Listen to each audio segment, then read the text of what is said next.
আমার চাচা আমাকে ছোটবেলা থেকেই খুব পছন্দ করতেন এবং আমি আমার মা ও বাবার চেয়েও তার অনেক বেশি কাছাকাছি ছিলাম।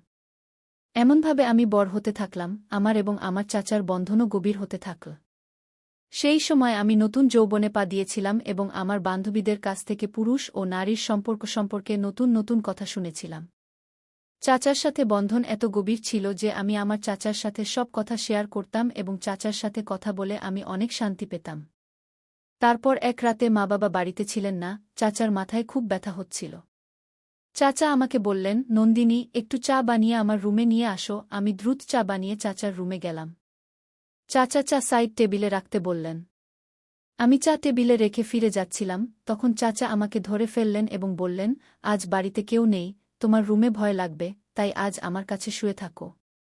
আমি তোমাকে একটি ভিডিও দেখাব। চাচা আমাকে তার বিছানায় শুতে বললেন। আমি চাচার বিছানায় শুয়ে পড়লাম। চাচা আমাকে ভিডিও দেখাতে লাগলেন। সেই ভিডিও দেখে আমার মধ্যে হঠাৎ অস্থিরতা তৈরি হল। তারপর চাচা আমাকে বললেন, চলো, আমরা দুজনেও মিলে এমন কিছু করি। হ্যালো বন্ধুরা, আমাদের আরেকটি রোমাঞ্চকর গল্পে আপনাদের স্বাগতম। আশা করি আপনারা এই গল্পটি খুব পছন্দ করবেন। আমার নাম নন্দিনী, আমার বয়স 16 বছর। আমি এখন 10ম শ্রেণী পাস করেছি। আমার পড়ার খুব শখ ছিল, কিন্তু আমার মা-বাবা আমার পড়ার বিরোধী ছিলেন। আমি মা এবং চাচাকে বললাম যে আমি আরও পড়তে চাই, তাই আপনারা দুজন অনুগ্রহ করে আমার সাহায্য করুন এবং বাবাকে রাজি করান।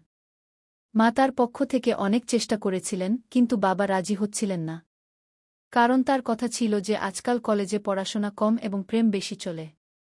তখন আমার চাচা বাবাকে বোঝালেন এবং একরকম আমার গ্যারান্টি নিলেন যে আমি এমন কিছু করব না এবং শুধু পড়াশোনা করব। তখন গিয়ে বাবা আমার কলেজে যাওয়ার জন্য রাজি হলেন এবং চাচাকে বললেন, আজ থেকে নন্দিনীর দায়িত্ব তোমার। যদি সে কোনো উল্টাপাল্টা কাজ করে, যা আমাদের পরিবার ও বংশের উপর দাগ লাগায়, তাহলে নন্দিনীর সাথে তোমারও ভালো হবে না। চাচা বাবাকে বললেন, ভাইজান, আপনি চিন্তা করবেন না, আমি নন্দিনীর প্রতিটি কাজের উপর নজর রাখব। আমি তখন জানতাম না যে চাচার মনে কী ছিল এবং তিনি কেন আমার এত পক্ষ নিচ্ছেন। কিন্তু মজার বিষয় হল, আমি কখনো ভাবিনি যে আমার চাচার সাথে বন্ধন এতদূর পর্যন্ত যাবে। তারপর কিছু দিনের মধ্যে চাচা আমার সাথে গিয়ে আমার কলেজে ভর্তি করিয়ে দিলেন। প্রথম প্রথম আমি খুব মন দিয়ে পড়াশোনা করতে লাগলাম এবং কলেজে কারো সাথে বেশি মিশতাম না। কলেজে যা হতো আমি রাতে এসে চাচাকে বলতাম। চাচাও আমার সাথে খুব বেশি ফ্রি হতে লাগলেন। আমার মনে হতো তিনি আমাকে খুব অদ্ভুত দৃষ্টিতে দেখতেন। কারণ আমার চাচি গ্রামে থাকতেন এবং চাচা চাকরির সুবাদে আমাদের বাড়িতেই থাকতেন। তারপর কলেজে আমার একটি মেয়ের সাথে বন্ধুত্ব হল, যার সাথে বন্ধুত্ব করার পর আমার জীবন বদলাতে শুরু করল। কারণ সেই বান্ধবী আমাকে জানাল যে তার বিয়ে ঠিক হয়ে গেছে। সে একদিন আমাকে তার বাগদত্তার সাথে পরিচয়ও করিয়ে দিয়েছিল। আমার বান্ধবী আমাকে বলল, আমাদের বিয়ে এখন ঠিক হয়ে গেছে, তাই আমরা দুজনেই একে অপরের সাথে সব সীমা অতিক্রম করেছি এবং এখন আমাদের মধ্যে কোনো পর্দা নেই। এরপর আমি আমার বান্ধবীর কাছ থেকে সেই সব বিষয় জানার চেষ্টা করতাম, যা জানার আমার বয়স হয়তো এখনো হয়নি। অথবা আমার বয়স এমন ছিল যে আমি এইসব কথা জানার পর সহজেই ভুল পথে চলে যেতে পারতাম। আর ঠিক তাই হতে লাগল। আমারও সেই সব বিষয়ে আগ্রহ জন্মাতে লাগল। আমার কোনো ছেলের সাথে বন্ধুত্ব ছিল না, তাই যখনই আমি এমন কথা ভাবতাম, আমার মাথায় নিজে থেকেই চাচার চিন্তা চলে আসত। তারপর আমি নিজেকে ঝাঁকিয়ে দিতাম এবং নিজেকে বলতাম, নন্দিনী, এসব কি? তুমি এত বাজে কথা ভাবছ কেন? তিনি আমার চাচা, কিন্তু তারপর চাচার কথা এবং তার আচরণ আমাকে আরও উৎসাহিত করত। কিন্তু চাচার মনের কথা আমি তখনও জানতে পারিনি। কখনো কখনো আমার মনে হতো যে তিনিও হয়তো আমার সম্পর্কে এমনই ভাবেন। কিন্তু কখনো কখনো তার আচরণ আমার সাথে খুব কঠিন হয়ে যেত এবং তিনি আমাকে মনে করিয়ে দিতেন যে তোমার বাবা কত কঠিন, আর যদি তুমি কোনো ভুল করো, তাহলে তোমার সাথে আমারও খারাপ অবস্থা হবে। তার এই কথা শুনে আমি নিজেকে নিয়ন্ত্রণ করতাম। কিন্তু বলে না যে যৌবন তো অন্ধ। যৌবন এমনই, যেমন শীতে আগুন জ্বললে হাত গরম করেই নেওয়া যায়। আমি যেই কলেজে যেতাম, আবার সেই সব কথা শুনতে পেতাম। তারপর আমি কলেজ থেকে বাড়ি ফিরে এসে সেদিন আমি বন্ধুদের বলা কথা ভাবতে শুরু করেছিলাম। আমার চাচা যখন বাড়ি ফিরে এলেন, তখন এসে বসে বললেন, নন্দিনী, এত গভীরভাবে কি ভাবছ? আমি চাচার দিকে তাকিয়ে বললাম, চাচু, তুমি জানো আমার বন্ধু আজ আমাকে কি বলেছে? প্রতিবারের মতো আজও আমি চাচার সাথে আমার মনের কথা শেয়ার করতে শুরু করলাম। ছোটবেলা থেকেই আমার অভ্যাস ছিল যে আমি আমার সব কথা চাচাকে বলতাম, তা যে কোনো বিষয় হোক না কেন। চাচাও আমাকে উপর থেকে নিচ পর্যন্ত দেখে বললেন, হ্যাঁ, বলো তোমার বন্ধু তোমাকে কি বলেছে। আমি বললাম, আমার বন্ধু আমাকে বলছিল যে ইন্টারনেটে অনেক ধরনের ভিডিও আছে, যেখানে সব ধরনের তথ্য পাওয়া যায়। তাই আমি বলছিলাম যে তোমার কাছেও তো মোবাইল আছে এবং নেটের প্যাকেজও লাগানো আছে। তুমিও নিশ্চয়ই সেই ভিডিওগুলো দেখেছ। তাহলে আমরা দুজনে মিলে ভিডিও দেখে উপভোগ করি না কেন। আমি এই কথা বলার সময় আমার মুখ চাচার কাছাকাছি এনে ফিসফিস করে বললাম। তিনি বিস্মিত চোখে আমার দিকে তাকালেন, যেন তিনি আমাকে খুব ভালোভাবে বকা দেবেন। কিন্তু হঠাৎ তিনি আমাকে খুব গভীরভাবে দেখলেন এবং মনে মনে কিছু সিদ্ধান্ত নিলেন, তারপর হাসলেন এবং খরগোশের মতো ভঙ্গিতে বললেন, দেখো, এমন কথা তোমার বাবার সামনে বলো না। না হলে তোমার বাবা তোমার তো খারাপ অবস্থা করবেই, কিন্তু আমাকেও বাড়ি থেকে বের করে দেবে। কারণ আমি তোমার দায়িত্ব নিয়েছি এবং তারপর আমার থাকার সমস্যা হবে। আর ভিডিও দেখার কথা হলে তুমি রাতে আমার ঘরে চলে আসবে। আমি তোমাকে সব ধরনের ভিডিও দেখাব। চাচার চোখে এক চমকপ্রদ শরারত ছিল, যা আমি তখন বুঝতে পারিনি। তারপর চাচা তার ঘরে চলে গেলেন এবং আমি পড়াশোনা করতে বসলাম এবং আসন্ন সময়ের কথা ভাবতে লাগলাম। এখন আমার মন বইয়ে নেই, শুধু রাতে কি হবে তা নিয়ে ভাবছি। কিন্তু পড়াশোনা করাও জরুরি ছিল, কারণ পড়াশোনার ব্যাপারে চাচা খুব কঠোর। তিনি আমাকে বলতেন, সবার আগে তোমার পড়াশোনা, বাকি মজা পড়ে, এবং তিনি বলতেন, যদি তুমি পড়াশোনায় ভালো থাকো, তাহলে তোমার বাবাও বুঝবে এবং তোমার স্বাধীনতার দরজা খুলে যাবে। তার এই কথা আমার কাছে একদম ঠিক মনে হতো। তাই আমি আমার মন থেকে সব কথা বের করে দিলাম এবং মন দিয়ে কলেজের কাজ করতে লাগলাম এবং দ্রুত সব কাজ শেষ করে দিলাম। যত রাত ঘনিয়ে আসছিল, আমার মনেও উৎসাহ বাড়ছিল। যখন আমি সব কাজ থেকে মুক্ত হলাম, তখন রাতে আরাম করে চাচার ঘরে চলে গেলাম। আমি যখন ঘরে ঢুকলাম, চাচা মেয়েদের ম্যাগাজিন দেখছিলেন। আমাকে দেখে তিনি হাসলেন এবং ম্যাগাজিনটা লুকিয়ে ফেললেন। শীতকাল চলছিল এবং দিন দিন শীত বাড়ছিল।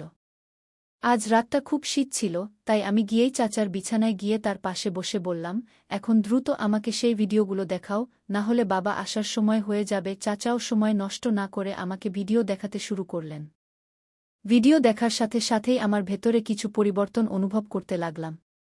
কিন্তু কাকতালীয়ভাবে আমরা মাত্র কয়েকটি ভিডিও দেখেছি যে বাবা আমাদের ঘরে চলে এলেন। বাবা এসেই আমাকে বললেন, এত রাতে চাচার ঘরে কি করছ? চলো তোমার ঘরে চলে যাও। বাবা খুব কঠোর মেজাজের ছিলেন এবং আমি তাকে খুব ভয়ও পেতাম। তাই বাবা কঠোর সুরে বলামাত্র আমি সব ভুলে গেলাম এবং দ্রুত আমার ঘরে চলে এলাম।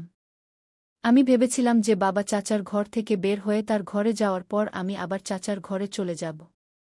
কিন্তু এই রাতে বাবার চাচার সাথে সম্ভবত কোনো জরুরি কাজ ছিল, তাই বাবা অনেকক্ষণ তার ঘরে বসেছিলেন এবং আমি অপেক্ষা করতে করতে ঘুমিয়ে পড়লাম, জানি না কখন বাবা চাচার ঘর থেকে চলে গেলেন।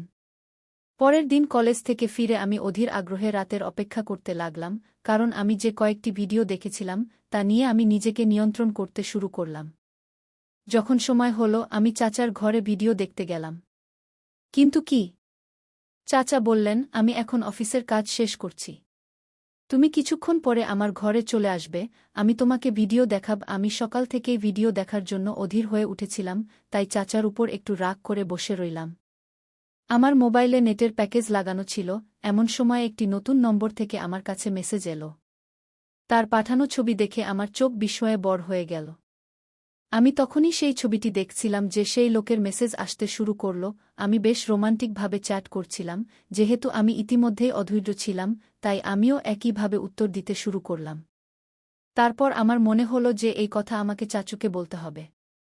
আমি তৎক্ষণাৎ চাচুর ঘরে গেলাম, কিন্তু তার ঘরের দরজা বন্ধ ছিল। তখন আমি আমার ঘরে ফিরে এলাম এবং সেই ছেলের সাথে একইভাবে কথা বলতে লাগলাম। আমি সেই সময় মোবাইলে মেসেজে কথা বলছিলাম, যখন আমি তাকে বললাম যে আমি তোমাকে দেখতে চাই এবং তাকে ভিডিও কল করতে বললাম। কিন্তু সেই ছেলে মানা করে দিল। সেই সময় আমি আমার ঘর থেকে বের হলাম, তখন আমার নজর চাচুর উপর পড়ল। তিনি সেই সময় তার ঘর থেকে বেরিয়ে সিঁড়ি দিয়ে ছাদে যাচ্ছিলেন এবং তার হাতে মোবাইল ছিল। আমি অবাক হলাম যে তিনি রাতের এই সময় ছাদে কেন যাচ্ছেন। রাত 12টা বাজে, আমার ঘুম আসছিল না, কিন্তু আমার মাথায় এই সন্দেহ জেগেছিল যে নতুন নম্বর থেকে যে মেসেজ পেয়েছি সেটা কি চাচুই করছেন। যাই হোক, এইসব ভাবতে ভাবতে আমি চাচুর কথা ভেবেই ঘুমের রাজ্যে হারিয়ে গেলাম এবং একটা স্বপ্ন দেখলাম যেখানে চাচু আমার সাথে ছিলেন এবং বলছিলেন, এই কাজটা করো। ঠিক তখনই আমার ঘুম ভেঙে গেল। সকালে দেখলাম চাচুর মেজাজ খুব ভালো, তিনি আমার সাথে হাসিঠাট্টা করছেন। এর আগে আমি কলেজে হেঁটে যেতাম, কিন্তু সেই দিন চাচু বললেন, আজ আমি তোমাকে কলেজে বাইকে করে নিয়ে যাব, তাই আমি তার সাথে চলে গেলাম। কলেজ শেষ হয়ে গেট থেকে বেরোতেই দেখি চাচু আগে থেকেই আমার জন্য অপেক্ষা করছেন। আমি সেদিন খুবই মনমরা ছিলাম, কারণ আমার বন্ধু আমার উপর রাগ করেছিল, আমাদের মধ্যে ঝগড়া হয়ে গিয়েছিল। রাস্তায় চাচু আমার মন খারাপের কারণ জিজ্ঞেস করলে আমি তাকে বললাম যে আমার বন্ধুর সাথে ঝগড়া হয়েছে এবং আমার মেজাজ খুব খারাপ। তখন চাচু বললেন, চলো তোমার মেজাজ ঠিক করে দিই কি, এবং চাচু সেখানে একটা বিরিয়ানির দোকানে থামলেন। তিনি জানতেন যে আমি বিরিয়ানি খুব পছন্দ করি। আমরা দুজনেই সেখানে বসে বিরিয়ানি খেলাম এবং কোল্ড ড্রিঙ্কও পান করলাম। চাচু সেখানেও আমার সাথে হাসিঠাট্টা করছিলেন। এরপর আমি চাচুর সাথে বাড়ি ফিরে এলাম। সেই দিন বাবা-মা বাড়িতে ছিলেন না, সম্ভবত কোনো আত্মীয়ের বিয়েতে গিয়েছিলেন। চাচু আমাকে জিজ্ঞেস করলেন, তুমি আমাকে আবার ভিডিও দেখতে বললে না কেন? আমি তাকে বললাম যে আমি আগেই দেখে ফেলেছি। চাচু হঠাৎ করে আমার দিকে তাকিয়ে বললেন, কেমন করে দেখলে? তোমার তো নেট প্যাকেজই নেই, তিনি কঠোর স্বরে জিজ্ঞেস করলেন।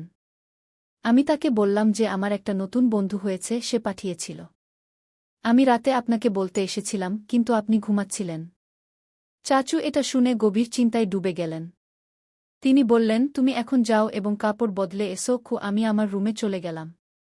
যখন আমি আবার লাউঞ্জে ফিরে এলাম, দেখলাম চাচু আমার মোবাইলে কিছু খুঁজছেন। আমাকে তার দিকে আসতে দেখে চাচু আমার মোবাইল টেবিলে রেখে দিলেন। তারপর আমরা দুজনে মিলে খাবার খেলাম। খাবার সময় আমি চাচুর দিকে তাকালে মনে হচ্ছিল তিনি আমাকে অদ্ভুত দৃষ্টিতে দেখছেন। মনে হচ্ছিল তিনি আমাকে কিছু বলতে চাইছেন, কিন্তু বলতে পারছেন না। আমি মনে মনে ভাবলাম, চাচু, এখনই বলে দাও না, আমি তোমাকে মানা করব না। তারপর আমার নজর চাচুর মুখ থেকে সরে আমার মোবাইলের দিকে পড়ল, কারণ আমি আজও সেই অজানা ছেলের মেসেজের অপেক্ষায় ছিলাম। সে এখনও আমাকে মেসেজ করেনি। আর চাচুও কিছু বলতে যাচ্ছিলেন, ঠিক তখনই আমি মোবাইল তুলে নিলাম এবং নিজে থেকেই সেই নম্বরে মেসেজ করতে শুরু করলাম। কিন্তু চাচু আমার হাত থেকে মোবাইল কেড়ে নিলেন। আমার মনে হল তিনি হয়তো ঈর্ষা করছেন। তখন চাচু বললেন, নন্দিনী, খাবার সময় মোবাইল ব্যবহার করা একদমই ভালো অভ্যাস নয়। তাই মোবাইল আমাকে দিয়ে দাও। বলে তিনি আমার মোবাইল তার কাছেই রেখে দিলেন। আমি তাড়াতাড়ি খাবার শেষ করে চাচুকে বললাম, এখন তো আমার মোবাইল আমাকে ফেরত দাও। তিনি বললেন, দেব, এখন তুমি বাসনগুলো গুছিয়ে আমার রুমে চলে আসো। আমি খুশি হয়ে গেলাম, মনে হল ঈর্ষার বসে আজ চাচু আমার ইচ্ছা পূরণ করবেন। আমি তাই করলাম, তাড়াতাড়ি বাসন গুছিয়ে কলেজের কাজও শেষ করলাম। রাত 11টা বাজে যখন আমি চাচুর রুমে গেলাম এবং বললাম, এখন তো আমার মোবাইল দাও, আমার সেই বন্ধুর সাথে কথা বলতে হবে। চাচু বললেন, আমার মাথায় খুব ব্যথা করছে, আগে আমার জন্য ভালো চা বানিয়ে দাও। আমি চা বানাতে চলে গেলাম। কিছুক্ষণ পরে চা বানিয়ে রুমে এসে টেবিলে রেখে দিলাম এবং ফিরে যাওয়ার জন্য ঘুরলাম। ঠিক তখনই চাচু আমাকে বাহু ধরে বললেন, আজ রাত তুমি আমার রুমেই থাকো। আমি নিঃশব্দে তার দিকে তাকিয়ে রইলাম, কারণ আজ রাতে আমার সেই ছেলের সাথে ভিডিও কলে কথা বলার কথা ছিল। আমি ইচ্ছা করে চাচুকে বললাম, আমি আমার রুমে যাব এবং বাহু ছাড়িয়ে রুম থেকে বেরোতে গেলাম, কিন্তু চাচু আমাকে যেতে দিলেন না এবং কঠোর স্বরে বললেন, আমি যা বলেছি তাই করো। তিনি আমাকে তার বিছানায় বসিয়ে দিলেন। আমি ভয়ে শুয়ে পড়লাম। তারপর সারা রাত চাচু আমার সাথে যে আচরণ করলেন তা আমি কখনো ভাবতেও পারিনি। তিনি অনেকক্ষণ আমার মোবাইল ব্যবহার করলেন এবং আমাকে ঘুমাতেও দিলেন না। রাত 12 বাজে তখন তিনি আমাকে বললেন, তুমি কি দেখতে চাও না যে সেই ছেলেকে যে তোমাকে ভিডিও এবং ছবি পাঠায়? চাচুর কথা শুনে আমি খুব খুশি হয়ে বললাম, হ্যাঁ, আমি দেখতে চাই। চাচু আমার হাতে মোবাইল ধরিয়ে দিলেন এবং বললেন, দেখো এটাকে। তার ছবি দেখে আমার হুঁশ উড়ে গেল, কারণ সেই ছেলে আমার বন্ধুর বাগদত্তা ছিল। আমি বিস্মিত চোখে চাচুর দিকে তাকাতে লাগলাম, আমার চোখ থেকে অশ্রু বেরিয়ে পড়ল। তারপর চাচু বলতে লাগলেন, তুমি যখন আমাকে এই ছেলের সম্পর্কে বলেছিলে, তখনই আমি বুঝে গিয়েছিলাম যে নিশ্চয়ই কেউ তোমাকে বোকা বানাচ্ছে। তাই আমি তোমার মোবাইল থেকে নন্দিনী সেজে সেই ছেলের সাথে কথা বলা শুরু করলাম। সে তোমার ছবি বানিয়ে সোশ্যাল মিডিয়ায় পোস্ট করতে যাচ্ছিল। যদি আমি তাকে ভয় না দেখাতাম এবং ধমক না দিতাম, তাহলে তুমি ধ্বংস হয়ে যেতে এবং পরিবারের সম্মান নষ্ট হতে পারত। আর তোমার বাবা তোমার এবং আমার যে পরিণতি করতেন তা আলাদা। নন্দিনী মেয়ে, তোমার এই বয়স ভালো কিছু শেখার। এমন খারাপ কাজ থেকে নিজেকে দূরে রাখো। তুমি যখন আমার সাথে এমন কথা বলতে, তখন আমি সেগুলোকে তোমার পাগলামি এবং মজাক হিসেবে ভেবে উপেক্ষা করতাম। কিন্তু পরে আমি বুঝতে পেরেছিলাম যে উপেক্ষা করার বদলে তোমাকে কোনোভাবে বোঝানো উচিত। তাই আমি তোমাকে কঠোরভাবে বোঝানোর বদলে তোমার সাথে বন্ধুত্ব বাড়িয়েছি। যদি সেই সময় আমি তোমাকে কঠোর ভাষায় বোঝানোর চেষ্টা করতাম, তাহলে হয়তো তুমি বুঝতে পারতে না, বরং রাগ করে ফেলতে। তখন তুমি আমার সাথে কথা শেয়ার করতে না এবং আমার থেকে দূরে সরে গিয়ে অন্য লোকের জালে পড়ে যেতে।